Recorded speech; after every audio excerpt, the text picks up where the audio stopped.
Right breaking చూస్తున్నాం. రాష్ట్రంలోనే engineering, pharmacy సహా వివిధ కోర్సుల్లో అడ్మిషన్ల కోసం ప్రభుత్వం కొత్త విధానం తీసుకొచ్చింది. ఇప్పటివరకు కొనసాగుతున్న 15% ఓపెన్ కోటాను తీసేసింది. ఆ కోటా సీట్లను తెలంగాణ ప్రాంతానికి చెందిన స్టూడెంట్లు ఇతర ప్రాంతాల్లో చదివిన వారికి కేటాయించాలనుకుంటుంది. దీనికి సంబంధించి జీవో నెంబర్ 15 విద్యాశాఖ సెక్రటరీ యోగితా రాణా రిలీజ్ చేశారు. స్టేట్లో engineering, technology, pharmacy, pharmacology, business administration, computer application, law education, physical education తదితర కోర్సుల్లో 85% స్థానిక తెలంగాణ స్టూడెంట్లకు, 15% ఓపెన్ కేటగిరీలో సీట్లు నింపేవారు.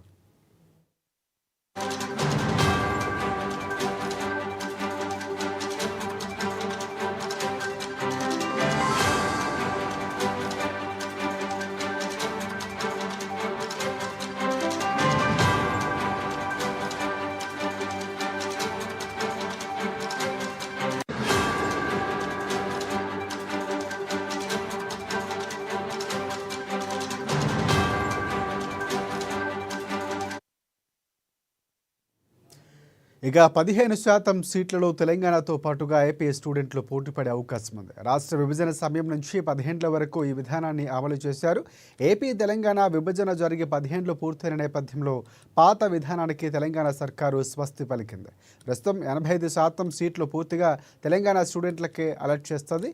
స్థానిక స్టడీ సర్టిఫికేట్ల ఆధారంగా ఆ సీట్ల అలాట్మెంట్ ఉంటుంది. ఇక మిగిలిన 15% సీట్లను తెలంగాణ స్థానికత నుండి ఇతర రాష్ట్రాల్లో చదువుకునే వారికి భర్తీ చేయాలనుకుంటుంది రాష్ట్ర సర్కార్. అయితే తెలంగాణలో 10 ఏళ్ల పాటు నివాసం ఉండాలనే షరతును ప్రభుత్వం పెట్టింది. దీని ద్వారా కేంద్ర ప్రభుత్వం ఉద్యోగాల్లో పనిచేస్తున్న వారికి ఉపయోగపడే అవకాశం ఉంది. దీనికి తోడు చదువుల కోసం ఇతర రాష్ట్రాలకు వెళ్లే వారికి కూడా ఉపయోగపడబోతుంది. ఇక ఇదే అంశానికి సంబంధించి పూర్తి అప్డేట్స్ అందించేందుకు మా ప్రతినిధి రాంబాబు మనకి ఫోన్లో సిద్ధంగా ఉన్నారు. రాంబాబు, చెప్పండి. రాజశేఖర్ తెలంగాణలో ఇంజనీరింగ్ విద్యకు సంబంధించినటువంటి అంశంలో రాష్ట్ర ప్రభుత్వం కీలక నిర్ణయం తీసుకుంది. ఇంజనీరింగ్ విద్యార్థులకు సంబంధించి తెలంగాణ రాష్ట్రానికి చెందినటువంటి విద్యార్థులకు పూర్తి స్థాయిలో ఇక నుండి తెలంగాణలో ఉన్నటువంటి సీట్లు తెలంగాణ విద్యార్థులకే దక్కేలా ఇటు ఉత్తర్వులు జారీ చేసింది. ఈ విభజన తెలంగాణ ఎప్పుడైతే ఆవిర్భవించిందో 2014 తర్వాత ఈ యొక్క 10 ఏళ్ల పాటు ఉమ్మడి రాజధానిగా ఉండే ఆ తర్వాత విభజన చట్టానికి సంబంధించినటువంటి అంశాలు ఇటు ఉమ్మడి రాజధాని ఇవన్నీ కూడా పరిగణలోకి తీసుకొని 10 ఏళ్ల పాటు వెసులుబాటు కల్పించినటువంటి నేపథ్యంలో ఈ యొక్క 10 ఏళ్ల విభజన చట్టం కూడా ముగిసినటువంటి నేపథ్యంలో ఈ యొక్క తెలంగాణ విద్యార్థులకి, ఇంజనీరింగ్ విద్యార్థులు తెలంగాణలో ఉన్నటువంటి కళాశాలలో దక్కేలా రాష్ట్ర ప్రభుత్వం ఉత్తర్వులు జారీ చేసింది. దీంతో గత కొన్నేళ్లుగా తెలంగాణ ఇంజనీరింగ్ కళాశాలలో కూడా ఇటు ఉమ్మడి రాష్ట్రానికి సంబంధించినటువంటి ముఖ్యంగా ఏపీకి సంబంధించినటువంటి విద్యార్థులు ఇక్కడ ఉన్నటువంటి వాళ్ళు కూడా ఏపీ స్థానికతతోని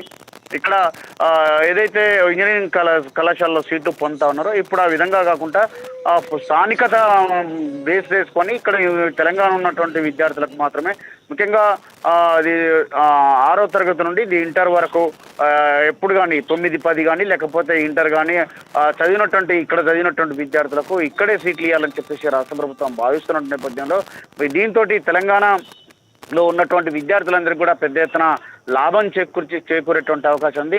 ఇక్కడ ఉన్నటువంటి విద్యార్థులు గతంలో ఏపీ విద్యార్థులతోటి అంటే కొంతమంది ఎక్కువగా ఇక్కడ తెలంగాణ కాకున్నా కానీ ఏపీకి సంబంధించినటువంటి విద్యార్థులు ఇక్కడ తెలంగాణలో సీట్లు పొందారన్నటువంటి ఆరోపణలు ఉన్నటువంటి నేపథ్యంలోనే ఇప్పుడు ఈ కీలక నిర్ణయంతో తెలంగాణ విద్యార్థులకు పూర్తిగా లాభం చేకూరనుంది. Rajasekhar, right. Thanks for updates Rambabu.